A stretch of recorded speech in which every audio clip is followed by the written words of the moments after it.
What up, what up, what up, what up, what up? Just sitting here getting ready for a webinar.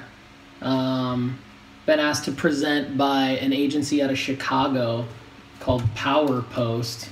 Used to presenting in person, so it's something new for me now that I'm remote, but flattered that I was asked. We will now go to our Q&A portion of today's webinar. If you have any questions for Paul about your brand's data, now is the time to type them into the question box in your control panel. We've gotten a couple so far, and so now I am going to move over to our Q&A. Paul, our first question comes from Sean, and Sean would like to know, will the future of GDPR-inspired laws take away a lot of this data that we've discussed? Thanks. Yeah, hey Sean, that's a great question. GDPR definitely has gotten a lot of publicity, and I've traveled over to Europe actually recently, so I understand the seriousness and the validity towards people's privacy as it relates to their browser cookies and their information that they submit to websites.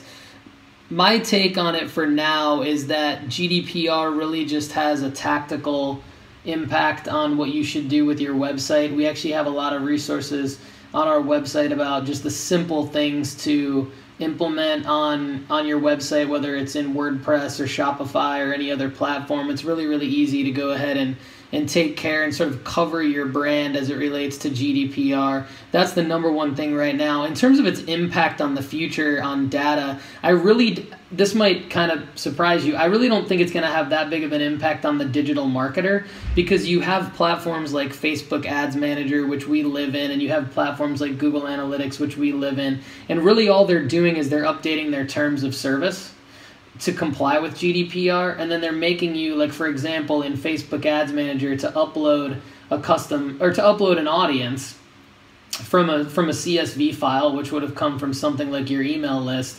You have to check the box as the marketer, as the person who's uploading the list, saying that you have permission to use those email addresses. So really all the platforms that are allowing you to use the user data to market to the user is putting all the onus back on the people that have the data. So they're not disabling the functionality within the platform.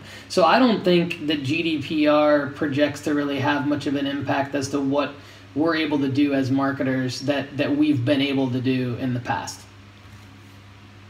Great, thank you so much. That was a great response. Our next question comes from Deborah, and Deborah asked if there were any Google Analytics 101 resources to make sure that they're set up correctly. And I know you covered that Google does have its own platform, but although that's a little strenuous. So I was curious if there were any other resources that you recommend for analytics learning.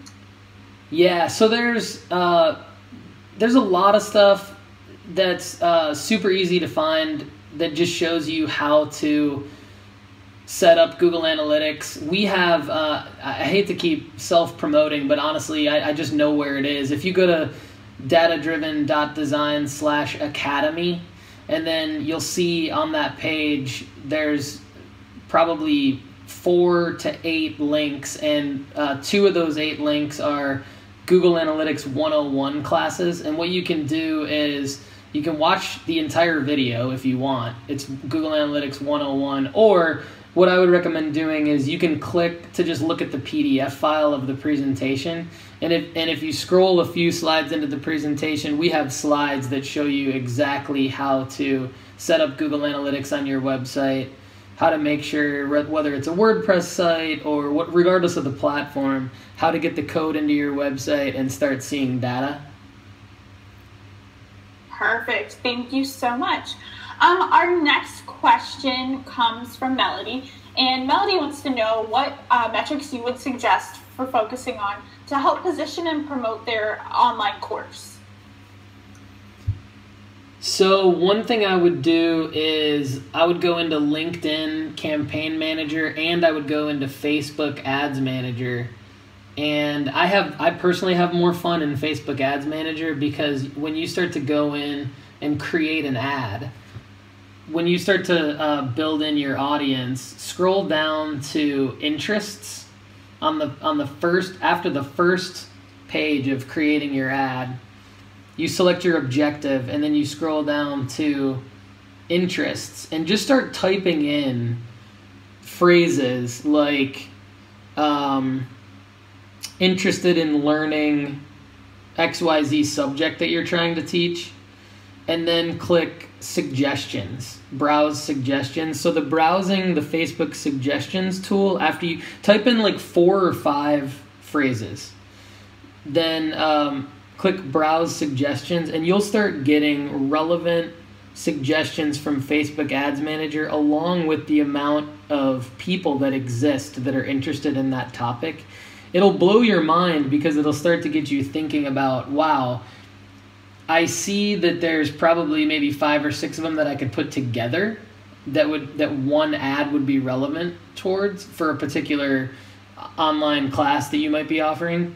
And then you'll start seeing, man, there's these audience segments out here that are actually pretty large and specific that maybe we could either create a class for or create a specific type of value proposition messaging for to promote a pre-existing class. So I know that's a long-winded answer, but I would go into Facebook Ads Manager and actually use the ad creation tool as a way to get the data to see what audiences exist that might be interested in your courses.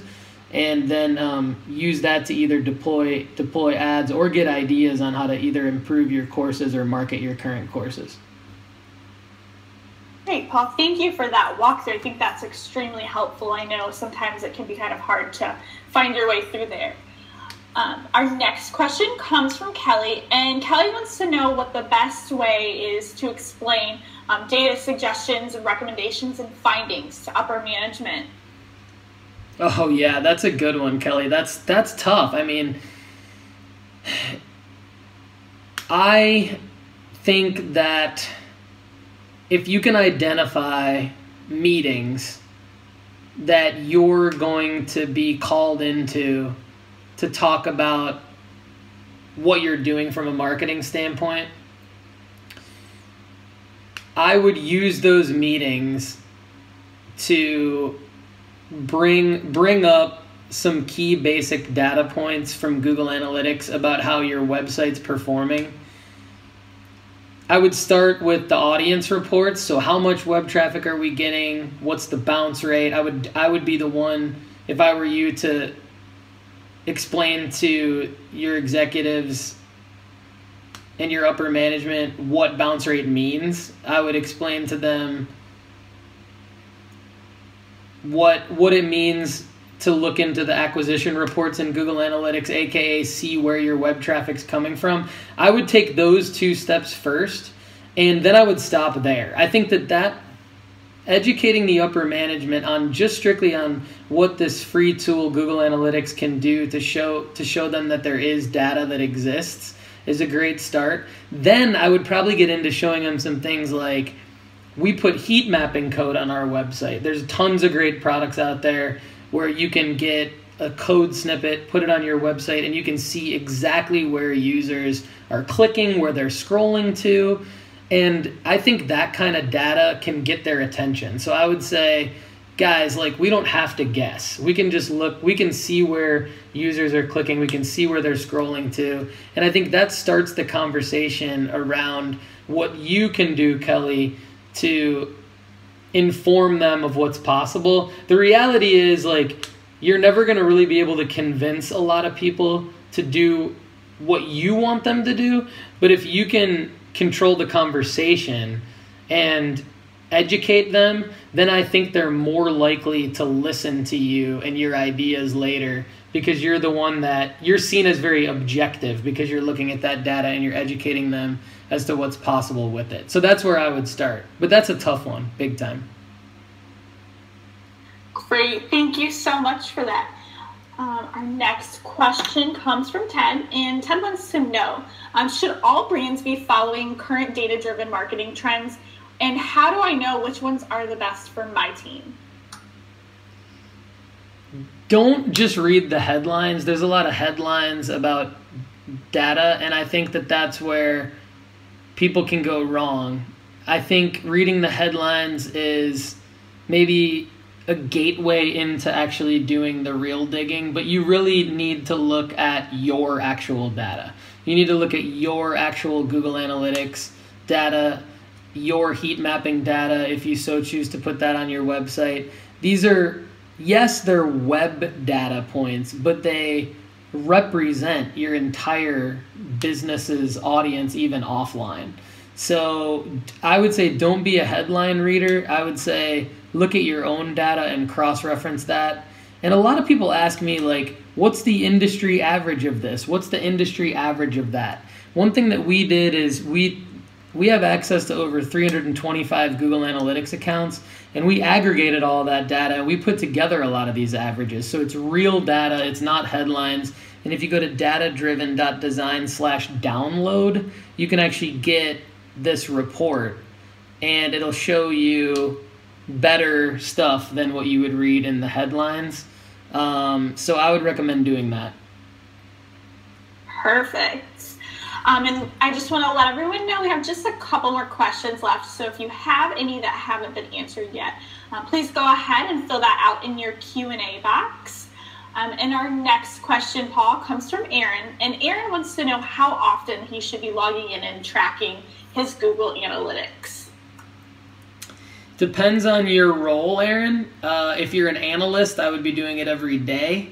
But if you're a director of marketing or you're a VP of marketing, you likely have job responsibilities that we wouldn't know about that would take up maybe 85% of your time. So that's why I say 30 minutes a month. So once a month for 30 minutes minimum is going to make you a better marketer, and that's where I would start. And even if you're a small business owner, like if you're a small business owner, I mean, there is no greater marketer in my opinion. And again, okay, opinions suck, sorry, but there's no greater marketer in my experience than a small business owner. And if a small business owner can just do once a month for 30 minutes, that's what I would do. Great, thank you so much. And I'm going to go ahead and go to our last question, and that is from Justin. And Justin wants to know what the biggest mistake is that you keep seeing brands make with their data.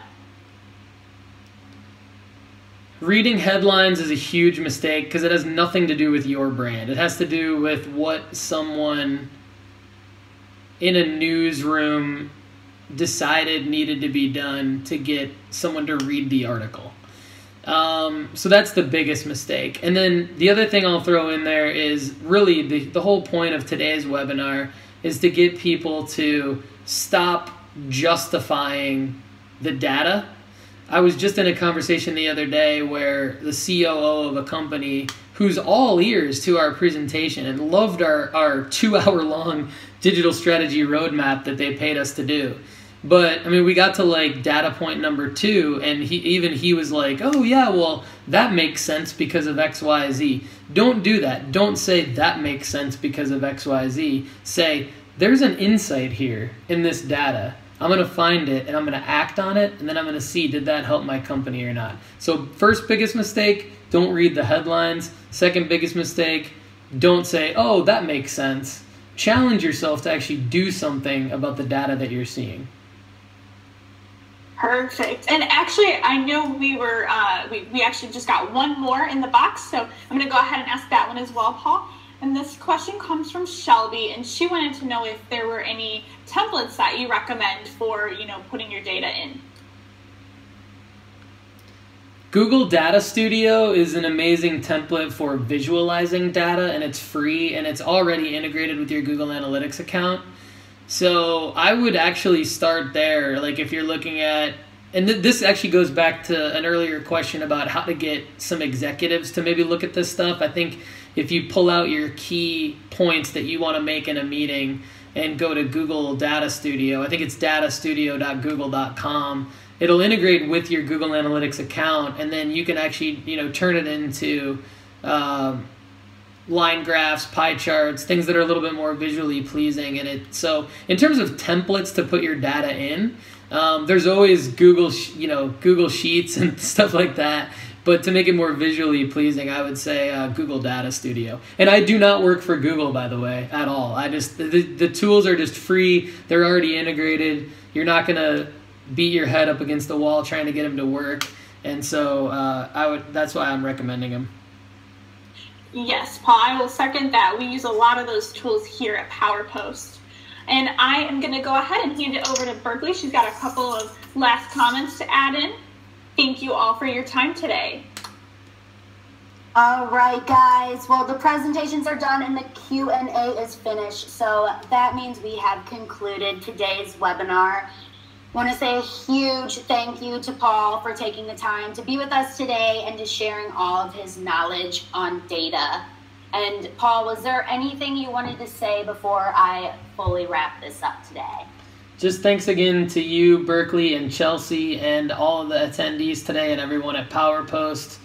Data over opinions. Damn, it feels good to use data. Go out there and keep marketing, people. All right. Well, as always, a big thank you to our registrants for tuning in and continuing the conversations on all things content marketing. PowerPost really appreciates your participation, and we hope to see you at future webinars. So I am going to hand it back over to Paul to let him talk a little bit more on what they have to offer to all of you. Yeah, thanks, Berkeley, and thanks again, everybody, for taking time out of your day to listen to us. What I will say is that you heard me talk about spending 30 minutes a month in Google Analytics. I probably said it 8 or 9 times. And so what we want to do for you is, if you go to datadriven.design/PowerPost, we want to give you a free Google Analytics analysis from myself and my team, and we want to show you how you can spend those 30 minutes a month in Google Analytics to get the insights that you need. Now, Google has a class for Google Analytics, but anyone who's ever tried to take it will know that it takes weeks and hours and hours and hours in front of your computer, which you don't have. So what we want to do is do the Google Analytics analysis free for you, and then we want to spend maybe 30 to 45 minutes on the phone with you, walking you through it and showing you how to use Google Analytics for 30 minutes a month moving forward.